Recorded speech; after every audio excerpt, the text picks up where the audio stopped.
नमस्कार, मैं हूं आपके साथ वैशाली और आप देख रहे हैं भारत टीवी लाइव। आइए बढ़ते हैं आज की खास खबरों की ओर। बालाघाट में 2001 में 12th प्रथम स्थान मिला। राष्ट्रीय आयुर्वेद संस्थान भोपाल में BAMS की उपाधि ली और पतंजलि ट्रस्ट हरिद्वार से 2 वर्ष का प्रशिक्षण लिया। मालेगांव महाराष्ट्र में भौतिक चिकित्सक के रूप में कार्य किया। अनूपपुर जिले में कोतमा में कब पदस्थ हुई। आयुष चिकित्सक के पद पर NHM के द्वारा पहली पोस्टिंग बालाघाट कटंगी में 2008 हुई। स्थानांतरण के बाद मार्च 2016 में कोतमा में आई, तभी से कोतमा में पदस्थ हूँ।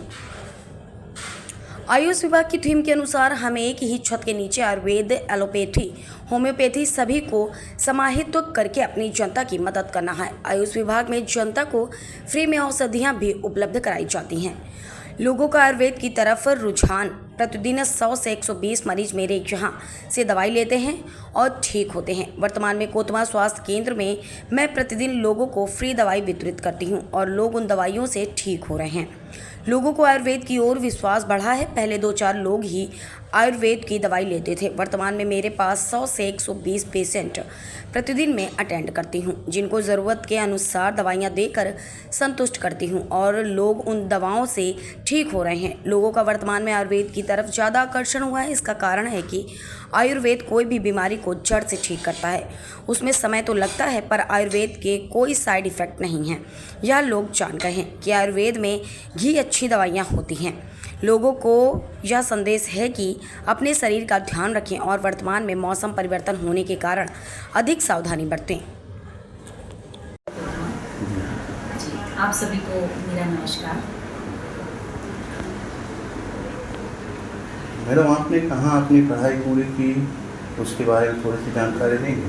जी, सन 2001 में मेरा 12th हुआ है और सन 2001 में जब मेरा 12th हुआ उस समय मैं वहाँ की डिस्ट्रिक्ट टॉपर थी। बालाघाट से मैंने सन 12th किया 2001 में और उसके पश्चात अभी तो पाहुट एग्ज़ाम होने लगी है हमारे BAMS में एंट्रेंस के लिए, लेकिन उस समय हमारा परसेंटेज बेस पर फर्स्ट लिस्ट में फर्स्ट नाम था और मैंने राष्ट्रीय आयुर्वेद संस्थान पंडित खुशीलाल शर्मा भोपाल से मैंने BAMS की उपाधि ली है।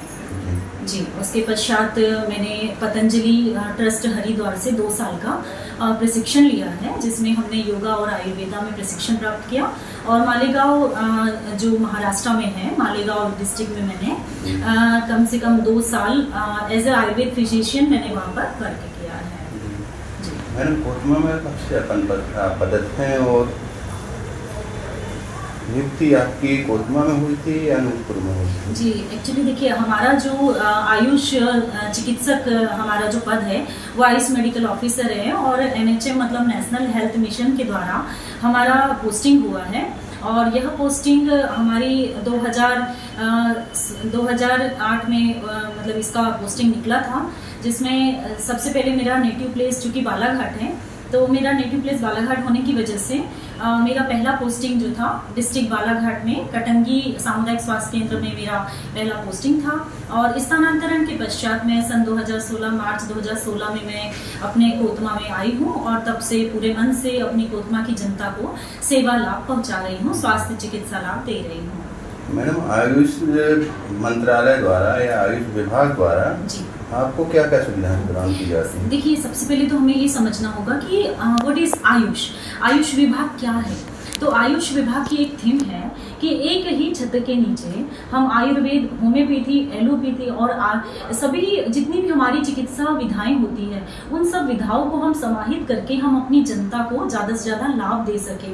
जैसे हेल्थ की परिभाषा में कहा गया है हेल्थ इज वेल्थ और इसमें ये बोला गया है कि health is completely social, mental, physical wellbeing और हमारे आयुर्वेद में भी हेल्थ की यह परिभाषा दी गई है, एक श्लोक दिया गया है उसके लिए। तो हमें आयुष विभाग की थीम को समझने के लिए पहले ये श्लोक समझना होगा कि हम किस थीम पर कार्य करते हैं। यह श्लोक है सम दोष सम धातु सम अग्नि मल क्रिया प्रसन्नात्मेन्द्रिय मन स्वस्थ इत्यादि देते। इस प्रकार हमने हमारे शास्त्रों में कहा गया है कि जिस भी व्यक्ति का दोष धातु मल, ये हमारे आयुर्वेद के आधार स्तंभ माने गए हैं, जिस व्यक्ति का दोष धातु मल बिल्कुल समान मात्रा में क्रियान्वयन उनका शरीर में होता रहता है तो वह व्यक्ति स्वस्थ कहलाता है।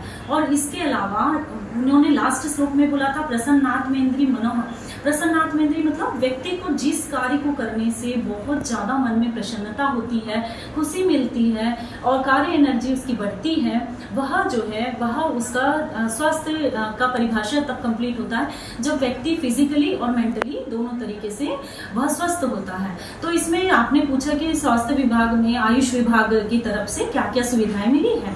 तो आयुष विभाग में हमारे यहाँ पर काफ़ी सारी औषधियाँ प्रदत्त की जाती हैं और हमारा ये थीम होता है कि हम उनको, जितनी भी जनता हमारे पास आती है, उनको हम आयुर्वेद पद्धति से जटिल हम जितनी भी बीमारियां हैं उनको, उनके लिए हम अपनी निःशुल्क औषधियाँ हमारे शासन द्वारा प्रदत्त की जाती है। जो हम यहाँ पर आप देख सकते हैं कि हमारी आयुष की औषधियाँ उपलब्ध की गई हैं, जिसमें कि हमें इन्हीं औषधि के द्वारा हम मरीजों की चिकित्सा करते हैं।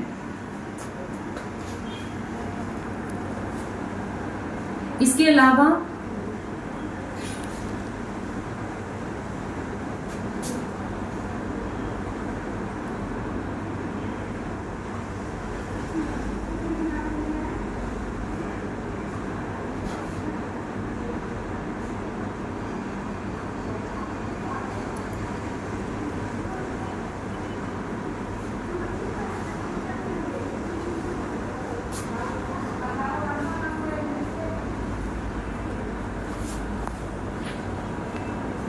इसके अलावा हमारे आयुष विभाग में योगा को भी काफी महत्व दिया गया है। योग एक ऐसी साधना बताई गई है जिसमें यम, नियम, आसन, प्राणायाम, प्रत्याहार, धारणा, ध्यान, समाधि, इन सातों का समावेश है और योग के माध्यम से हम शारीरिक रूप से और मानसिक रूप से बहुत अच्छे से स्वस्थ रह सकते हैं। तो हमारा आयुष विभाग योग को भी बढ़ावा देता है। मतलब कोतमा के लिए आपके द्वारा कोई विशेष अभियान चलाया गया है या कोई विशेष कार्य किए गए हैं तो बताएं। देखिए, मुझे कोतमा में आए सन 2016 में मैं यहाँ आई हूँ और तब से पूरे मन से अपनी जनता की सेवा कर रही हूँ। मुझे ऐसा लगता है कि मैंने जनता के लिए क्या किया, अगर ये सवाल जनता से ही पूछा जाए तो मुझे ऐसा लगता है ये ज़्यादा बेहतर होगा। बट फिर भी मेरी पूरी कोशिश रहती है कि जब भी मैं ओपीडी आती हूँ, मेरा प्रतिदिन ओपीडी का जो एक स्कोर रहता है, पेशेंट की जो संख्या रहती है वो 80 से 100 या 150 स्कोर जाता है और मैं अपनी हर जनता जो भी मेरे पास पहुँचती है निराश होकर, मेरी भरपूर कोशिश रहती है कि मेरी अपनी जो निराश जनता मेरे पास आ रही है, मैं उसको खुशी देकर, दवाओं के माध्यम से, मानसिक रूप से उसको सबल बना के, उसका ऑरा मजबूत करके, काउंसलिंग करके, जिस भी तरीके से मेरी जनता खुश होती है, मैं पूरी कोशिश करती हूँ कि मैं अपनी तरफ से उन्हें लाभ दे सकूँ। मैडम, लोगों का जब से आप आए हैं, लोगों का रुझान हुआ है कि नहीं आयुर्वेद की तरफ से? कितने % बढ़े हैं पेशेंट आयुर्वेद के कि पहले के जैसा ही? जी। देखिए, रुझान व्यक्ति का किसी भी पर्टिकुलर चीज़ में तब बढ़ता है जब उसे विश्वास होता है उस पैथी की तरफ। तो हमने जहाँ तक देखा, ये मेरा प्रैक्टिकली अनुभव है, हमने लगभग 70 से 80% लोगों को हमारी तरफ मोटिवेट होते देखा है, बिकॉज हमने उनको कुछ ऐसे क्रोनिक डिजीजेस में बहुत अच्छे ड्रेस्टिक इफेक्ट्स दिए हैं जिसमें कि उनको लाभ मिला है। जैसे कि क्रोनिक डिजीजेस में हम देख सकते हैं हाइपरटेंशन, डायबिटीज़, और हमारी महिलाओं में आजकल हमने देखा है कि पीसीओडी, पीआईडी और डीयूबी, मेनोरेजिया, मेट्रोरेजिया। और जब से आई हूँ, मुझे यहाँ 8 साल हो गए हैं, मैं अपनी कोतमा की जनता का भरपूर प्यार पाई हूँ और उनका विश्वास भी पाई हूँ और मेरी कोतमा की जनता खुश रहती है मुझसे। आगे भी मैं ईश्वर से यह प्रार्थना करती हूँ कि मुझे इतनी शक्ति दे, इतना आशीर्वाद दे कि मैं अपनी जनता के लिए स्वस्थ रहूँ और अपनी जनता मेरे पास जो भी आते हैं निराश होकर, मैं उन सब का बहुत अच्छे मन से कार्य करूँ। जितना मुझे आता है वो सब मैं 100% अपनी जनता को दूँ। Thank you. इस खबर में फिलहाल इतना ही। अगली खबर में फिर होगी मुलाकात। तब तक के लिए देखते रहिए भारत टीवी लाइव। नमस्कार।